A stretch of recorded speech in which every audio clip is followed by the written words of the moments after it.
Hey, now, on your show, do you plan it in advance at all? Because I can't imagine you can. You can't really plan that much. No, I mean, we plan what we can plan. Like, we've got a guest coming on, we're doing a big competition. Yeah. Oh, I just mentioned the C word on the BBC. Can you still have competition? You can't, can you? Can't say the word. But none of yours. Were yours fake? You weren't faking your competition, were you? No, I've never faked it, Jonathan.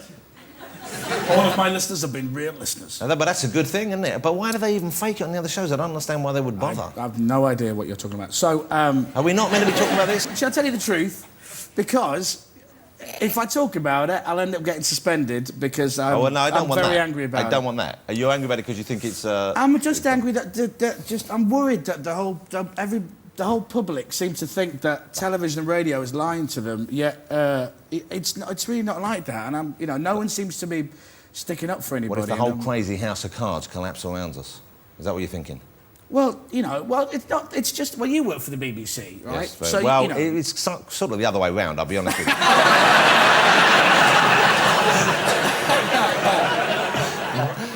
How long will you stay doing the breakfast show, do you think? Because it seems to me... How long have you done it for now?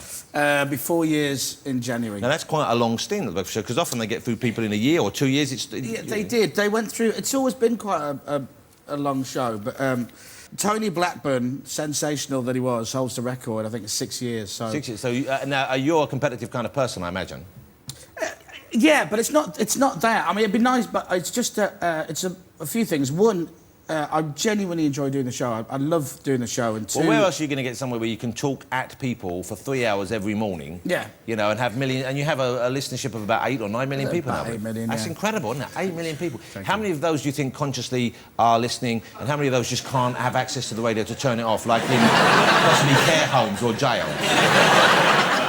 I mean, do they factor that in when they do the figures? I think it's about 50-50.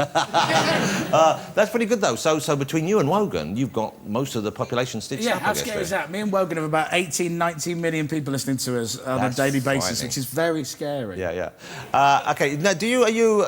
And don't take this the wrong way, this question. Are you sporty at all? Do you have any sporting... No, because I know you go... I've seen photographs of you occasionally, paparazzi pictures of you working out, stretching to go running and so on and so forth. Yeah, they're glamorous, aren't they? Yeah, but I've never seen a picture of you actually running. Yeah. And, you do say there's pictures of you jogging and stuff. I run. Because you were big and you lost a lot of weight and then you put... we all do that, we go up and down. But I'm thinking if you found a sport rather than doing that, if you want to lose weight, then that's a good way of doing it. Maybe you should try and... Running is good for me.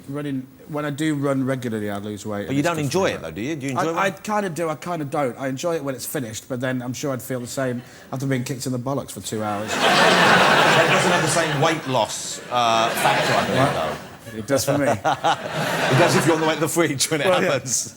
Yeah. No, because... Listen, where does all these... You're hardly anorexic yourself, Jonathan, let's be honest. I mean, you are a good-looking man. I'm what you would call well-covered. Right. Yeah, I've got some padding, and so I'm not ashamed of that. Nothing wrong with it.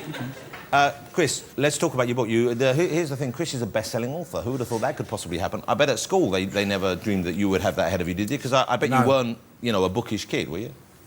I'm still not. I read very little, but it's true to say I'm a best-selling author. Jonathan. You are a best-selling author. What a lovely feeling that must be. It's nice. Do you know, it's one of those things where...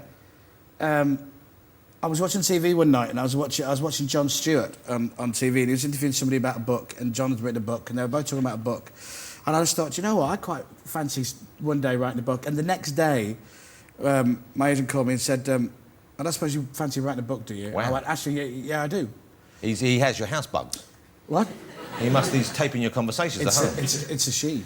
You don't do the cosmic ordering like... Modern. You don't do the cosmic ordering like Noah Lemons, where you scribble stuff you want in your hand in some sort of pathetic cry for attention. No. Hey, look at him there. See, that's what I miss about Radio 1. Do you mind me saying that? Because I miss the kind of flamboyance of the DJs, Because you look fine, but you could have come in to fix the plumbing. But look at that. Look at that. Now, there's a man. That's a man in the full prime of his sexual power. And it's an incredible... He appears to be wearing a crash helmet made out of fur. And look, you see? That's your legacy. I know. Can you measure up to that, Chris Moyles? Yeah. Hey, look at young Chris Moyles there. Look at that. Look at that. Look at you there. How old are you there, do you think? 25. No. 25. Do you know what the scary thing is? I'm about 15. 15 there. And he's not at a radio station there. He made that out of cardboard in his bedroom. Look, now that's you in the middle there. Yeah, oh, brilliant. Jeez. Well, I just wanted to clarify, because everyone looks weird back then. And is that Carol Vorderman there? That on the left is Carol Vorderman. And on your right, is that Tracy Emin, the award-winning artist? That's Auntie Linda. Oh, your Auntie Linda? No, it's not my Auntie Linda. She works at the Radio Air, the station lead. And there's another one. Look at that. Do you know, I swear, I'm looking at that photo now, and I've never noticed this before. To my left... Isn't it the princess out of Star Wars? No, it's like somebody dressed up as like a giant cat. It's Sylvester the cat. Maybe that photo is actually just some weird dream that I had. Me, Simon Bates, and a cat. Can I just say? Yes. I've watched the show many, many times. I enjoy it. I think you're very good. God bless mostly. And I always wonder, why the hell is there a television there? Yeah, every picture you show is over there. You've shown so many pictures. This is the biggest fucking workout I've had in years. And also, every time I move, and I've got to be honest, I know it's late at night, I'm catching my Davina McCalls in my dreams. I think I'm about two more photos away from... Well, hey, there you go. We have it there because I like to check out the guests' arse, so I make them turn around so I can have a little sneaky peek. And I tell you what, you're not bad, but you've got nothing on Jimmy Carr's. It's twice that size. Ladies and gentlemen, you might not know this, but Chris Moyles, like the rest of us, is occasionally press-ganged into doing something for charity. And what a marvellous... Once in the blue moon, let's be honest. Contribution for Comic Relief last year was marvellous. Live on the big night, we had the kind of big finale of your karaoke thing, and you came out with Jimmy Carr and Patrick Kilty. What a random combination. And it was a very peculiar. We have a little burst in case you missed it, and this is, in an odd kind of way, almost moving. Look at this.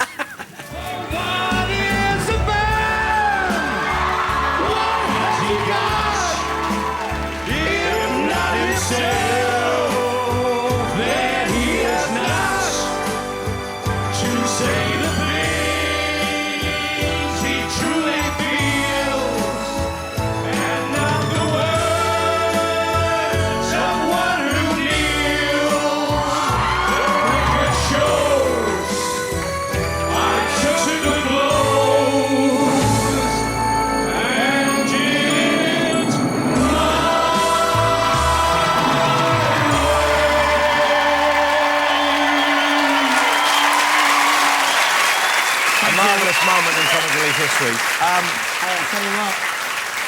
One of you lot will be shitting yourselves now after hearing that classic singing. You're like the poor man's Rat Pack. You're like the Flat Pack or something like that, aren't you? It's like Chris, it's been lovely having you here. Thank you very much for I'm pleased you came on the show. I'd like you to come back sometime. I'd love to come back. OK. Do you want to come around my house and play a video game? Well, as you know, I have said before, the ultimate... I think I'll know I've made it in showbiz when Jonathan invites me around to play tennis. Yeah, but look at you, I can't. This is the waste of my time. I don't have to play. Just the invite is enough, and I'll just sit and eat chocolate and watch you and. Well, David me play on my own. play tennis I'm good, but I'm not that good. I can't whiz round and hit my own ball back. Well, it's not swing ball. It's a proper game. Well, OK. This is when you're meant to invite me.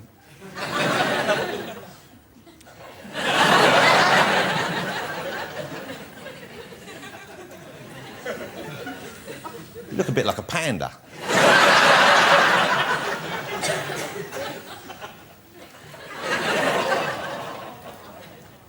Do you want to come round to... No, I can't do it. Chris's book is out today, ladies and gentlemen. How lovely to have you here. There's a lovely story about you in it.